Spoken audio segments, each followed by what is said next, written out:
I hadn't planned on going. Every year since high school, Ethan had invited me on his family's fall hunting trip. And every year I came up with excuses, midterms, work, family plans that didn't really exist.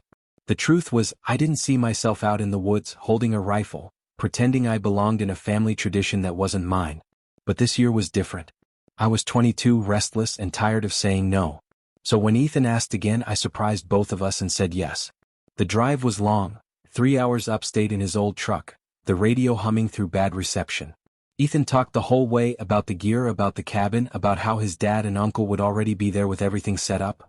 I nodded along, but most of what I heard was the sound of the road under the tires. By the time we pulled up, night had settled in. The cabin was small, tucked into the woods like it had been waiting there forever. A fire flickered through the window, shadows moving across the log walls. When we walked in, I saw him. Daniel. Ethan's uncle. I'd met him once before, years ago, at a family barbecue. He wasn't like the rest of them. He didn't laugh loud, didn't throw around big stories.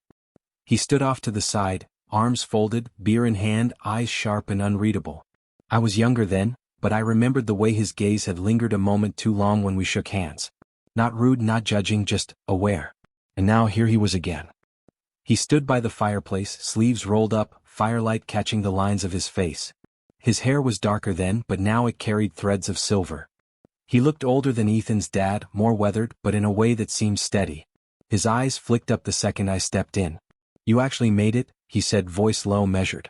I gave a small shrug, forcing a smile. Guess I finally ran out of excuses. Ethan tossed his bag onto the couch and immediately started talking about the morning hunt, routes, blinds, the usual chatter I didn't really follow. But I wasn't listening anyway, because Daniel was still looking at me. Not openly, not in a way Ethan would notice. But every time my gaze drifted back, his eyes caught mine, steady, unreadable. It wasn't hostile. It wasn't even curious. It was something quieter, heavier. Dinner was simple, canned stew, bread, the kind of food you eat because it's there.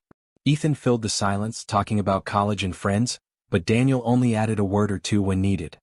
His presence filled the room more than his voice did. Afterward, Ethan sprawled on the couch, already half asleep. Daniel sat in the chair near the fire, book in hand but unread. I lingered by the window, pretending to look at the rain starting to fall. But really, I was aware of him in every small way, the way he crossed his arms, the way he leaned back, the way the fire caught the edge of his jaw. The silence between us wasn't awkward, but it wasn't easy either. It was thick like the air right before a storm. Eventually, Ethan mumbled something about getting up early and disappeared into the bunk room. The cabin fell quiet, except for the fire and the faint tap of rain on the roof. I stood there, unsure if I should follow or stay. That's when Daniel spoke. "Long drive," he said, still looking at the fire. "Yeah," I answered. My voice sounded too loud in the quiet. "Not used to places like this, are you?" I hesitated, then shook my head. "Not really. A more city?" That almost smile tugged at the corner of his mouth. "Figured." The silence stretched again. I should have gone to bed. I should have left it there. But something in me stayed rooted. Finally, I mumbled, "Good night," and made for the bunk room. But when I climbed onto the top bunk, staring at the wooden ceiling, I couldn't sleep. Ethan's breathing evened out below me, the steady rhythm of someone used to these trips. I lay there, restless, listening to the cabin. The fire popped in the other room. The rain thickened against the roof. Then came the sound of footsteps, slow, steady, moving through the hall. They stopped outside the bunk room door. For a moment, no one moved. No one spoke. I held my breath, waiting, listening. And then, just as quietly as they had come, the footsteps moved away. Still, the air didn't settle. My chest stayed tight. Because even in the dark, even with Ethan asleep just below me, I couldn't shake the way Daniel had looked at me, like he saw more than I wanted anyone to. Like something had shifted, even if nothing had happened yet. The next morning came too early. Ethan shook the bunk like a kid on Christmas, all restless energy and excitement. "Come on, man. Sunrise is the best time." I groaned but climbed down anyway. My hoodie was the only real layer I'd brought, and the moment the cabin door swung open, the cold cut straight through it. "Dude, you're gonna freeze," Ethan laughed, already halfway to the truck with his gear. I rubbed my arms and muttered something under my breath, but then Daniel's voice stopped me. "You'll need more than that," he said from the kitchen. I turned. He was leaning against the counter, coffee in hand, watching me like he'd been expecting this exact mistake. He set the mug down and crossed the room, close enough that I caught the faint smell of smoke and pine clinging to him. He opened the closet by the door, pulled out a heavy jacket, flannel-lined, worn soft at the seams, and held it out. "Here. This'll last you longer." I hesitated, then slid my arms into it. The warmth was immediate, wrapping around me like it belonged. The sleeves were too long, brushing over my hands, but it didn't matter. It felt grounding. "Thanks," I said quietly. When I looked up, his eyes met mine. "Steady. Come." But there was something in the silence that hung there longer than it should have. I forced myself to glance away. The morning blurred into woods and cold air. Ethan led the way with the kind of confidence that came from doing this every year. I trailed behind, clumsy with the rifle strap and unsure of my footing on the frost-crusted ground. And every time I stumbled or lagged, I felt Daniel's presence, silent, a few steps back, watching. Not impatient, not annoyed, just there. Hours later, when Ethan spotted something rustling in the distance, Daniel gave me a small nod to follow. My heart thumped, not from the hunt, but from the way his eyes seemed to anchor me.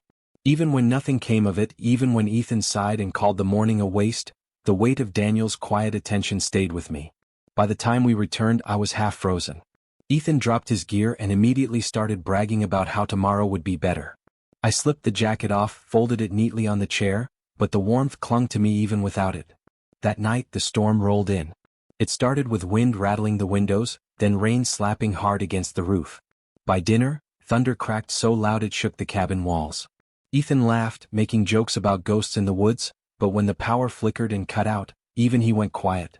Daniel lit a lantern, the glow spilling across the room in soft gold. Shadows climbed the walls, the fire adding its own rhythm. We ate by that light, the storm roaring around us. Later, Ethan crashed hard, his snoring cutting through the thunder. I lay in the top bunk, staring at the ceiling beams. The dark felt heavier without the usual hum of electricity. Then came the creak of the floorboards. I propped myself on my elbow just as the bunkroom door cracked open. A beam of light from Daniel's flashlight swept across the room. He looked up at me, his voice low. "You good up there?" "Yeah," I whispered, though my chest was pounding harder than the storm outside.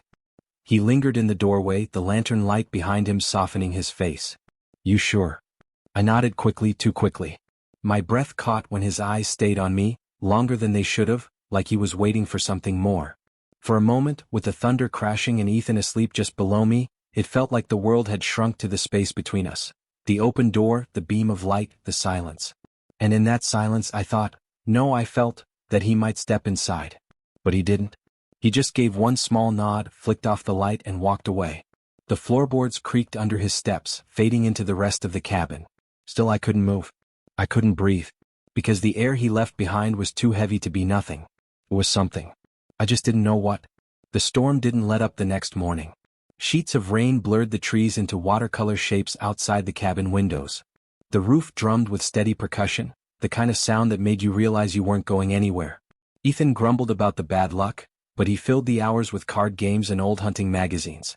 He had a way of distracting himself from stillness. I didn't. I found myself drifting toward the window, mug of coffee cooling in my hands, staring out at the endless gray. The forest seemed larger in the rain, endless, untouchable. Behind me, Daniel sat in the corner chair. A book rested in his lap, unopened. He wasn't reading. He was just there, quiet, steady, like the silence belonged to him. After a while, his voice cut through the rain. "You don't like it much out here, do you?" I turned halfway toward him. "What makes you say that?" He shrugged, eyes still on me. "You watch the rain like it's a cage." I laughed under my breath, uncomfortable. "Guess I'm not built for the woods." "Maybe not." His tone softened, almost thoughtful. "But different doesn't mean bad." I didn't know how to answer that. The words settled in me heavier than I expected, and I found myself staring harder at the window, hoping he couldn't see my face. Ethan broke the moment by tossing a deck of cards onto the table. "You two gonna mope all day or you wanna lose to me?" Daniel chuckled low in his chest. I sat at the table, played along, let Ethan fill the silence with his easy noise. But under it all, I felt Daniel's gaze, fleeting, quiet, and too sharp to ignore. Hours passed like that, the storm unrelenting. By evening, Ethan sprawled on the couch, finally quiet, half asleep with a magazine across his chest. The lantern light flickered against the log walls, and the fire snapped in the hearth. I found myself standing near it, drawn to the warmth. Daniel was there already, leaning against the mantel, eyes fixed on the flames. The light painted his face in gold and shadow. "You seem restless," he said, not looking at me. Maybe, I admitted. The word came out softer than I meant it to. We stood side by side, not touching, the fire filling the silence. My hand rested on the edge of the mantel. His was near it, fingers brushing close but not quite. The space between our hands became everything. Every crackle of the fire sounded too loud. Every breath felt like it might give me away. My heart thudded so hard I was sure he'd hear it. Then, just for a moment, his fingers shifted, brushing against mine. Barely there. The lightest touch. It was nothing. It should have been nothing. But the silence after it roared. I froze. He didn't move his hand. Not fully touching, not pulling away. Just there. Present. A wordless question hanging in the air. I dared to look at him. His eyes weren't on the fire anymore, they were on me. Steady, unguarded. Something in them made my chest tighten, like he'd stripped away the careful walls I didn't even know I was holding. The moment stretched too long, too fragile. Then Ethan stirred on the couch, muttering in his sleep. Daniel's hand slipped back, subtle but certain, the silence breaking like glass. He cleared his throat softly, turned back to the fire as if nothing had happened. But I couldn't pretend. My skin still buzzed where his fingers had been. My chest still burned with what he hadn't said.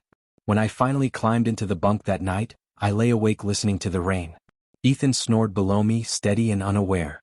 But my mind replayed the moment by the fire again and again. The brush of his hand, the look in his eyes, the silence that had said more than words ever could. Something had shifted. I didn't know what it meant. But I knew one thing. Silence had never felt so loud. That night, the storm finally broke. The rain softened, the thunder rolled far into the distance, and the cabin grew quiet again. Too quiet. Ethan was already asleep in the bunk room, his breathing heavy and unbothered. I couldn't settle. Something about the day clung to me, that moment by the fire, the weight of Daniel's eyes, the silence that felt alive. I slipped out of bed, careful not to wake Ethan, and padded into the kitchen for water. The air was cool, still carrying the dampness of the storm. Daniel was there. He leaned against the counter in the half-light, arms folded across his chest. The glow of the dying fire spilled faint orange through the doorway, just enough to catch the lines of his face. He didn't look surprised to see me. "You don't sleep much, do you?" he asked quietly. I shook my head, reaching for the glass. "Not here. Too quiet." He gave the smallest smile. "Funny. That's what I like about it." I poured the water, but my hand shook slightly as I set the glass on the counter. When I looked up, he was watching me again. Not casually. Not like people watch each other in passing. It was a steady gaze, searching, and it pinned me in place. The silence stretched, thick as the night around us. I should have said something, anything to break it. But I couldn't. Then his hand moved. Just a small shift, his fingers brushing against my wrist as I set the glass down. A fraction of a second. Nothing more. But it wasn't nothing. My breath caught. My body froze. His hand stayed there, thumb grazing lightly over the pulse in my wrist, as if testing whether I'd pull away. I didn't. I couldn't. The air between us pulsed with something unspoken. I felt it in the beat of my heart under his touch, in the way the world outside seemed to fall away. He wasn't saying anything. Neither was I. But the silence was a language of its own, and I understood every word of it. Finally, his thumb lifted, his hand retreating as quickly as it had come, as though the contact burned him. He stepped back, jaw tight, eyes shifting toward the firelight. "I should check the hearth before it dies out," he muttered, voice rougher than before. And just like that, he brushed past me, footsteps soft against the wood floor, disappearing into the living room.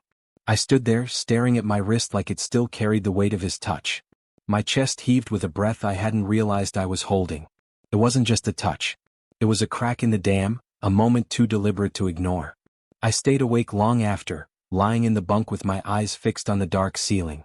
Ethan's steady breathing filled the room below me, but all I could feel was the ghost of Daniel's hand on my skin. The next morning we moved through routines like nothing had happened. Ethan joked over breakfast, laughing about how badly he snored, oblivious to the undercurrent threading between me and his uncle. Daniel didn't look at me directly, but I felt it, the awareness, the restraint, the echo of the night before hanging between us. We went back into the woods, the ground still wet from the storm. Ethan led, bounding ahead with the energy of someone who grew up in these trees. I trailed behind, my boots sinking into the soft earth. Daniel walked a few paces back, quiet as ever. Every time I glanced over my shoulder, he was there. And every time our eyes met, just for a second, I knew he remembered too. That night, the silence was even louder. The cabin settled around us, wood creaking, fire popping, shadows stretching long across the walls.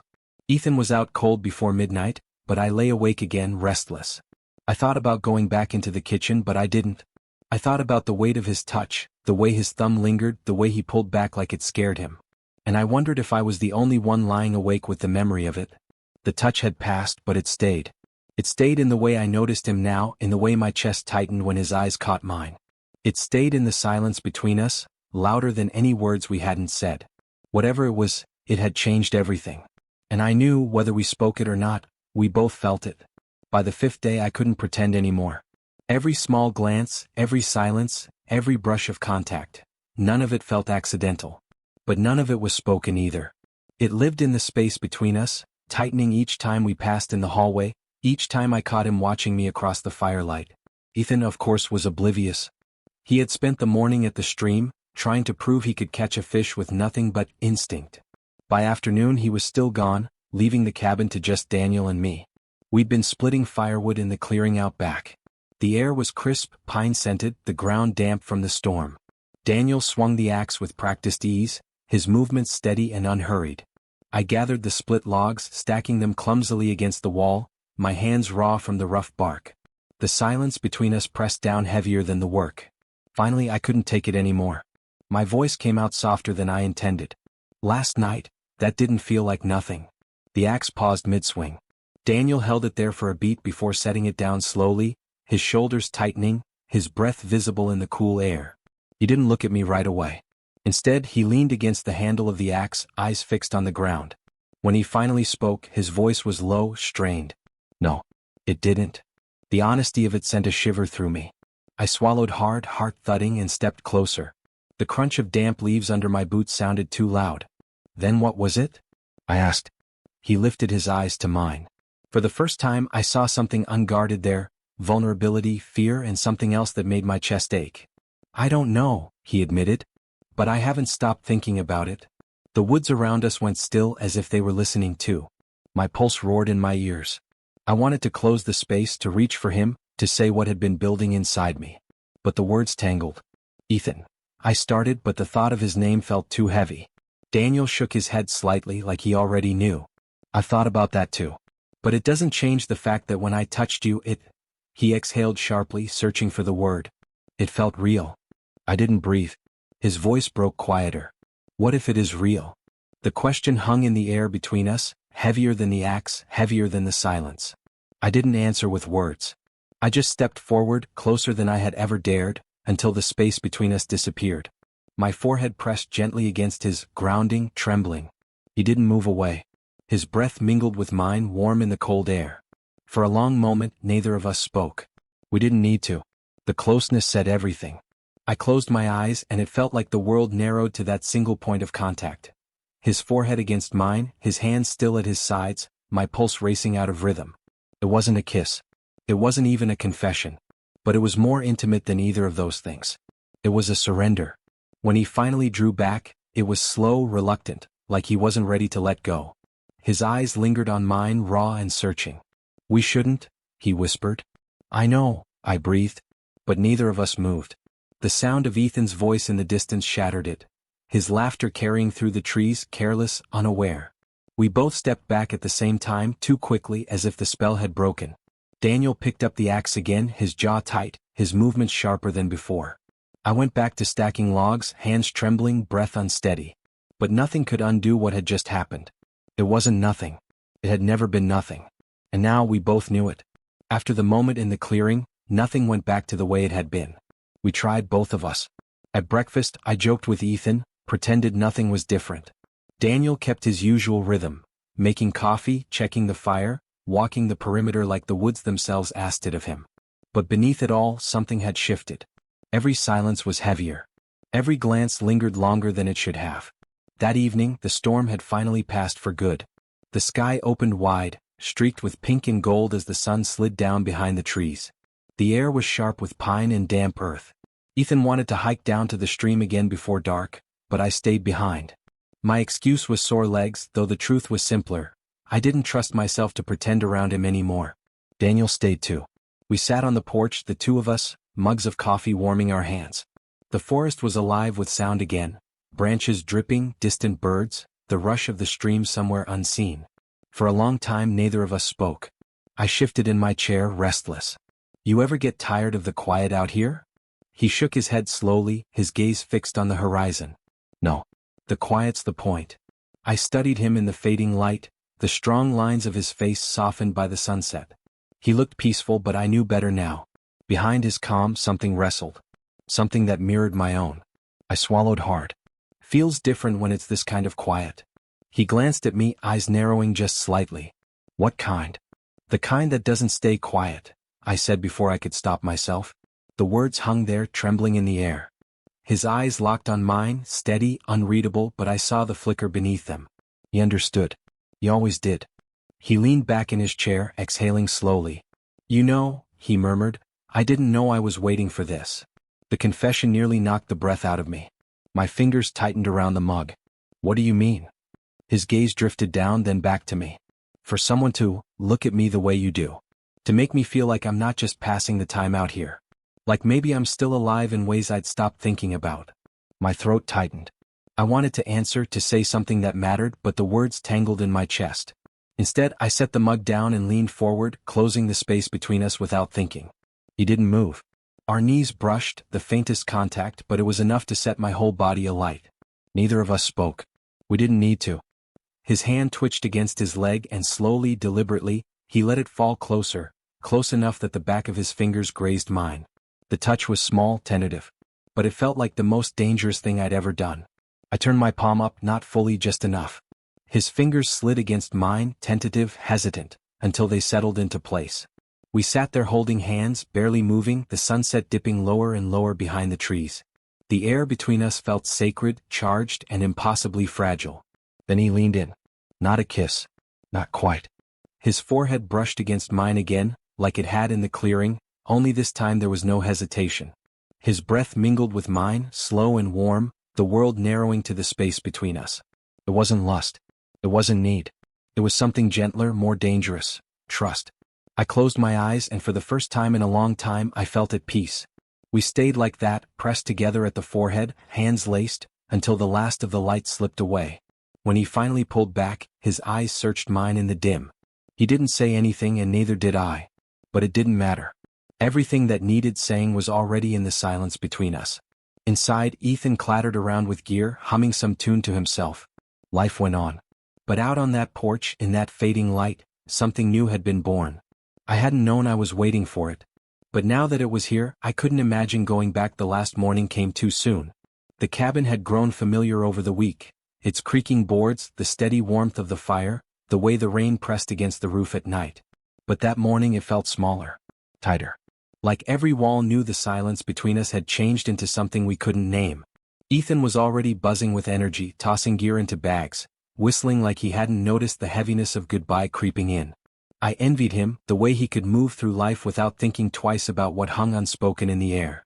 Daniel moved slower. He folded blankets carefully, stacked dishes neatly, brushed the hearth as if the cabin demanded a kind of reverence from him. I helped where I could, but mostly I found myself stealing glances, memorizing the curve of his jaw, the lines at the corners of his eyes, the steadiness of his hands. I kept asking myself what it would feel like to leave this place and not see him again. When Ethan went outside to load the truck, I lingered in the doorway. Daniel stood at the fireplace, the same spot where I'd first noticed his eyes linger, the same spot where his hand had nearly touched mine days earlier. It felt like everything had started there. He looked up when I didn't move. Our eyes met, and the room seemed to still. "I don't know what this is," I whispered, surprising myself with the honesty. His jaw flexed. His eyes softened. "Me neither." The silence stretched, but it wasn't empty. It was full of everything we hadn't said, everything we'd felt pressed between touches and stolen moments. Finally, he set the brush down and stepped toward me. His movements were careful, deliberate, as though the air itself might shatter if he rushed. When he reached me, he paused just close enough that I could feel the heat of him, but not close enough to be careless. "I don't want it to be nothing," he said. His voice cracked just enough to betray what it cost him to say it. My throat burned. I nodded, unable to find words, and before I could think better of it, I reached for his hand. It wasn't dramatic. Just the light press of my palm against his, fingers sliding into place like they'd been waiting all along. His breath caught and he held it as if the world had narrowed to that single contact. Outside, Ethan's voice carried, calling something about the bags. But in here, in that quiet room, it felt like time had stopped. We held on longer than we should have. Then, reluctantly, we let go. The release was slow, like neither of us really wanted to. When Ethan burst back through the door, the moment had already shifted into memory. The drive back was long. Ethan talked most of the way, filling the truck with stories about everything he was going to do once he was back in town. I sat by the window watching the forest thin into highway, my reflection caught against the glass. Beside him, Daniel was quiet, eyes fixed on the road. But every so often I felt him glance at me. And every time, it steadied something inside me I hadn't realized was shaking. We didn't speak. We didn't need to. The silence between us wasn't heavy anymore. It was full, alive, like a promise neither of us dared put into words yet.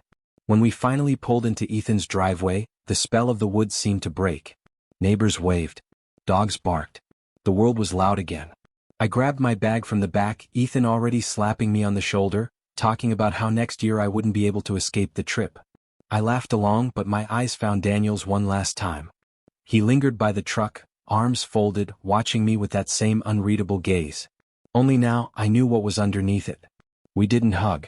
We didn't make plans. We didn't need to. But as I walked toward my car, I felt the weight of his eyes on me, steady and quiet, and it was enough. Because something had happened out there. Something real. I hadn't expected it. I hadn't asked for it. But I knew deep down, I wouldn't undo it for anything. Whatever this becomes, it's already mine. And I'll carry it with me. Always. So tell me, if you were in my place, would you have said something more? Or is silence sometimes the truest answer? Let me know your thoughts in the comments below. And if you enjoyed this story, don't forget to give it a like, and subscribe to the channel for more stories like this one.